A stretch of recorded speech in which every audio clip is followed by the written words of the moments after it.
Visakhapatnam state bank of India అవినీతిని మీ ముందుకు తీసుకొని వస్తున్నారు.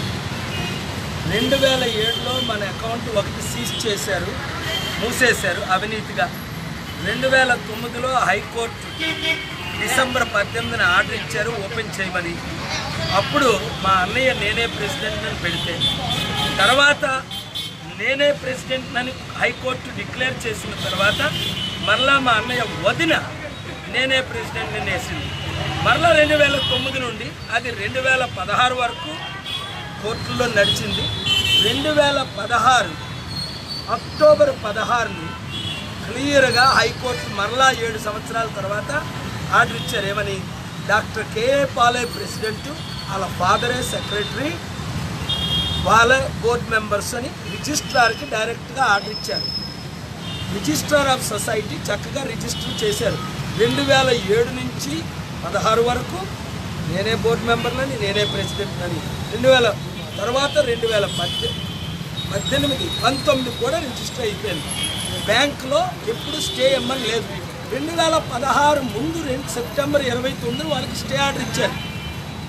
18 రోజుల తర్వాత మనకి నేనే బోర్డు అని డిక్లేర్ చేశారు. ఈ బ్యాంకు వారితో మేము కనీసం 100 సార్లు వచ్చాం.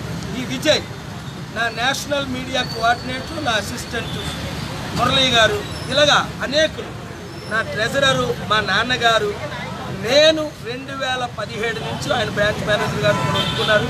మీరు కాల్ చేశారని వెళ్తే 10 లక్షలు లంచం అడిగారు.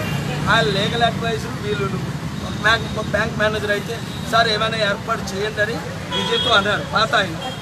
ఇలాగా అవినీతి బ్యాంకులను మూయించేసి కేఏ పాల్ బ్యాంక్ అని ఓపెన్ చేద్దాం జూన్ తర్వాత. ఎందుకు? మీరు ₹1,00,000 బ్యాంకులో పెడితే మీకు సంవత్సరానికి ₹1,000 ఇస్తున్నారు వడ్డీ.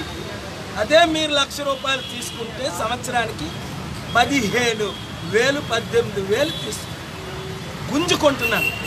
ప్రైవేట్గా అయితే 1,00,000. ఈ అవినీతిని నిర్మూలన చేయడానికి మనం కేఏ పాల్ బ్యాంక్ పెట్టబోతున్నాం. స్టేట్ బ్యాంక్ ఆఫ్ ఇండియాకి రేపటి వరకు టైం ఇచ్చాను. మరలా 12 సంవత్సరాలు అయింది మన బ్యాంకు మన డబ్బులు సీజ్ చేసి కోట్ల రూపాయలు ఉంది. అంతేకాకుండా 100,000 కోట్లు విదేశాల నుంచి రావాలంటే వీళ్ళు FCRA ఉన్న బ్రాంచ్ కనుక ఓపెన్ చేయాలి, చేయట్లేదు. ఇదంతా బ్యాంకు కుట్ర, రాజకీయ కుట్ర. ప్రజాశాంతి పార్టీకి ఓటేయండి. చూడండి, ఎప్పుడైనా మాట్లాడితే నీతి నిజాయితీతో మాట్లాడతాం. ఏమనంటే మేము లీగల్ ఒపీనియన్ తీసుకుంటాం. ఏడుదా లీగల్ ఒపీనియన్? ఎన్ని లీగల్ ఒపీనియన్ కావాలా? హైకోర్టు కంటే లీగల్ ఒపీనియనా? 2007 నుంచి ఈ రోజు వరకు నేనే ఫౌండర్ ప్రెసిడెంట్ అని హైకోర్టు, సుప్రీంకోర్టు, డిస్ట్రిక్ట్ కోర్టు ఇస్తుంటే మీరు లంచాలు తిని, మోసాలు చేసి, అబద్ధాలు ఆడి, కుట్రలు చేసి, ప్రజల డబ్బు దోచుకొని మీరు బ్యాంక్ సర్వీస్ చేస్తున్నారా? చట్ట ప్రకారం చట్టానికి లోబడినందుకు అన్ని చర్యలు తీసుకుంటాం. హెలికాప్టర్ గుర్తుగా మీరు ఓటేయండి. ఎవరు క్యాండిడేటా ముఖ్యం కాదు. క్యాండిడేట్లు అందరూ వచ్చేయండి. ఈరోజు వైజాగ్లో ఉన్నాను, రేపు విజయవాడ, ఎల్లుండి విజయవాడ ఐలాపురం హోటల్ 301కి రండి. అందరూ నిలబడండి. మీకు తెలిసిన మంచి ఎమ్మెల్యే, ఎంపీ, రెబల్స్ని కూడా తీసుకురండి, కంటెస్టెంట్ని తీసుకురండి. 175 ఎమ్మెల్యేని, 25 ఎంపీలని గెలిపించండి. Thank you very much.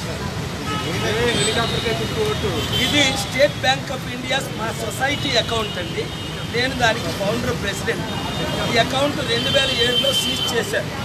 అలాగే చెప్తున్నాను కదా, చట్టంగానే నేను అబద్ధవాడిని, ఇదే రుజువు.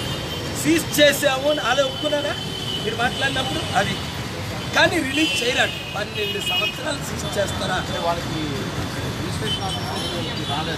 క్లియర్గా వచ్చిందండి. హైకోర్టు నుంచి రిజిస్ట్రార్ ఆఫీస్కి నేనే ఫౌండర్ ప్రెసిడెంట్ అని వచ్చింది. మీరు చదువుకోండి పేపర్లన్నీ.